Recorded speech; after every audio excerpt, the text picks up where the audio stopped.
playing with dinosaurs. Hi, Manya. Would you like a story? Hi, Dad. Hi. Would you like a story? Yes, please. Would you like a story, Sky? Yes, Dad. Would you like a story, Lewis? Yeah. Yeah. Shall we have a riddle first? Yeah. Let's get a riddle. Would you like a riddle first before we have a story? Okay.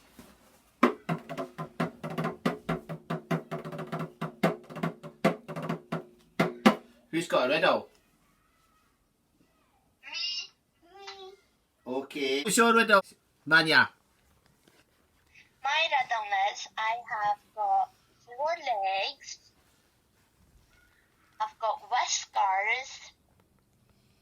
I've got really good eyes. And I can see in the dark. What am I? I've got 4 legs. I've got whiskers. I've got really good eyes. And I can see in the dark. What am I? And my riddle is, I am a bird, but I can't fly. I am black and I am white. And I can go in water. What am I? Oh, I am black and white. I'm a bird. I can't fly and I go in water. So, Lewis, have you got a riddle for us today? Blue-eyed and ivory, and I am gooey and I am a meat eater. You got blue eyes, you live in the sea, you're scary and you're a meat eater. Let's not give the answers just yet, till after the story. Okay. So, would you like a story? Yeah? Well, what kind of story would you like that you think the children at home or at the hub would like? A dinosaur. A story about a dinosaur. Is that okay to have a story about a dinosaur? Yeah. Okay. Can we make it a story for girls too? Yeah, can we make it a girl story? A girl story with dinosaurs. Well, dinosaurs can be for girls or boys. Okay, that's a deal. Here comes the story. Yay! Okay, well, you know what? I've just thought of a story about a creature from the time of the dinosaurs, but it's a marine reptile, just like your Plesiosaurus. It lived at the same time. Can we get that story? Would that be okay? Yes. Well, this is an incredible true story of how an ichthyosaur saved a young girl and her family. And you might think, how can an ichthyosaur save a young girl and her family? Ichthyosaurs were prehistoric reptiles that swam in the ocean during the time of the dinosaurs. They've been extinct for millions of years. Well, if you listen to the story, you'll discover how. And the story begins in 1799. And now that's just over 220 years ago. And in this year, a young girl was born who was called Mary. Mary Anning. She was born in a town on the coast in the south of England called Lyme Regis. She was born into a very poor but loving family. Her dad was a carpenter and he worked really, really hard. But despite the fact he worked really, really hard and made beautiful things, the rich people who bought his stuff often only gave him pennies. The mum, she worked really, really hard too, but the family were always hungry and cold and short of money. Well, to make a little bit of extra money, the dad used to go down to the beach where the cliffs were, and embedded, stuck in the cliffs, are fossils. Lots of them. And the dad used to go down, and when Mary and her brother Joseph were old enough, he took them too, and they would chip away at the cliffs. It was very dangerous because the cliffs could fall down, and it was especially at winter time that you would find the fossils after storms. But if you found them, you could sell them just for a few pennies, but these few pennies were very important. And so Mary started to collect these very special little fossils. They were mostly of seashells or little sea creatures. And they would sell them to the tourists This was 200 years ago, but tourists would arrive on a horse and carriage, and they had a little table, and they would sell what they called the curiosities from the beach. And some people say that Mary, to try and help sell these little fossils of shells and sea creatures, would call out, "Seashells, seashells on the seashore. The seashells we sell are seashells, I'm sure." Anyway, that's what people say, and you might recognise it because it's a famous tongue twister now. Then, when Mary was 11, her dad very sadly died. She was understandably devastated, but the family were now in a terrible situation because the money that the dad used to earn, well, they didn't have it anymore.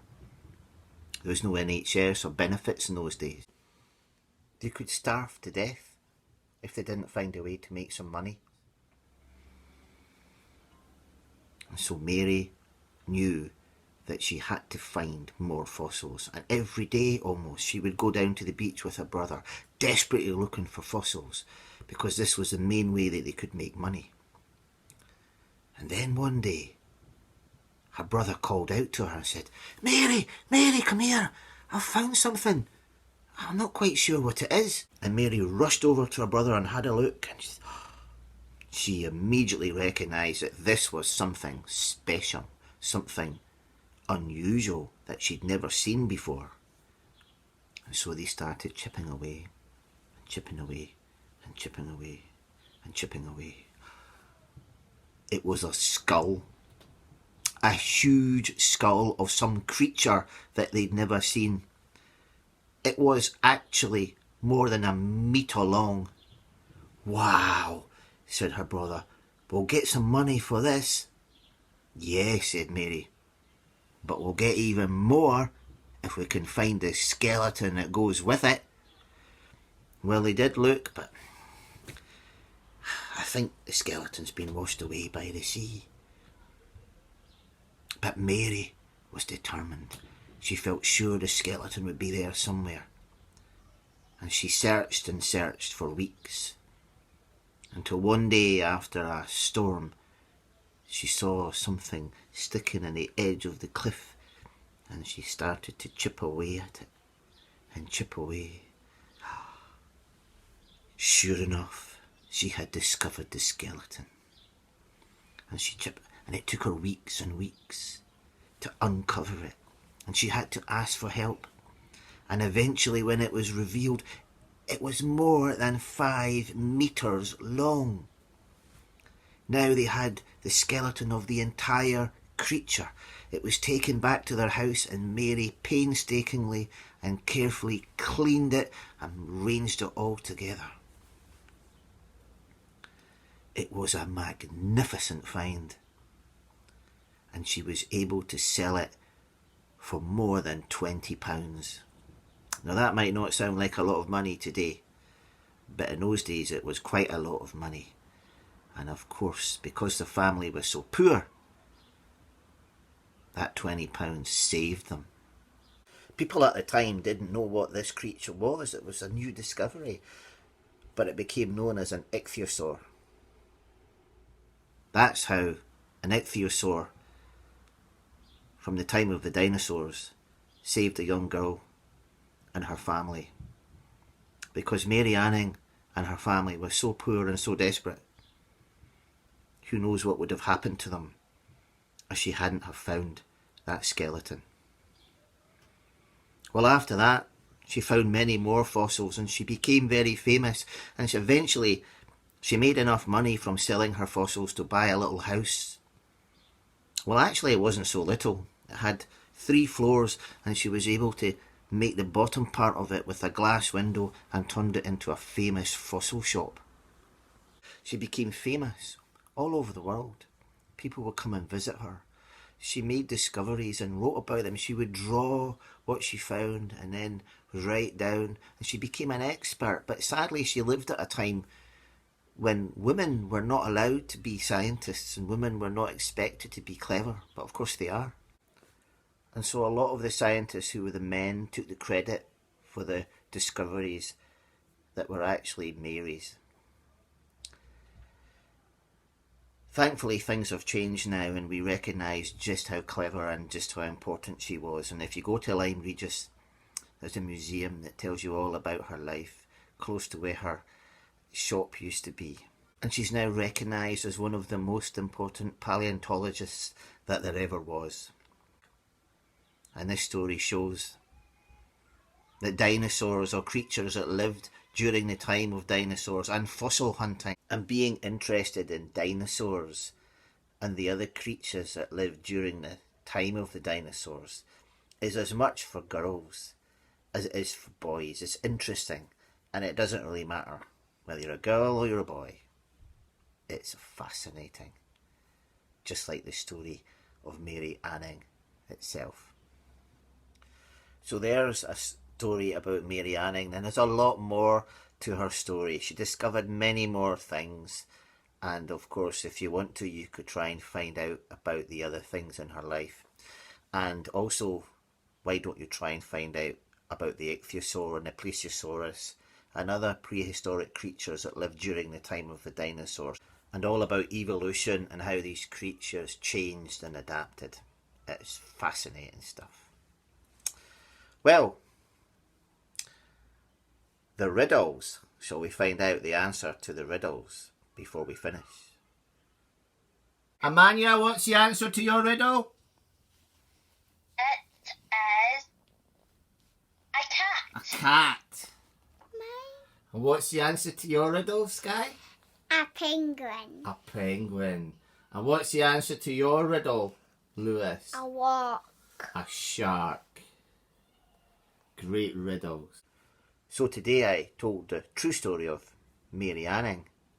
Well, maybe you have a favourite discoverer or scientist whose story you would like to tell. Do a little bit of research and find out about it and tell it. Until next time, keep on storytelling and listening to stories, and I'll hopefully see you soon.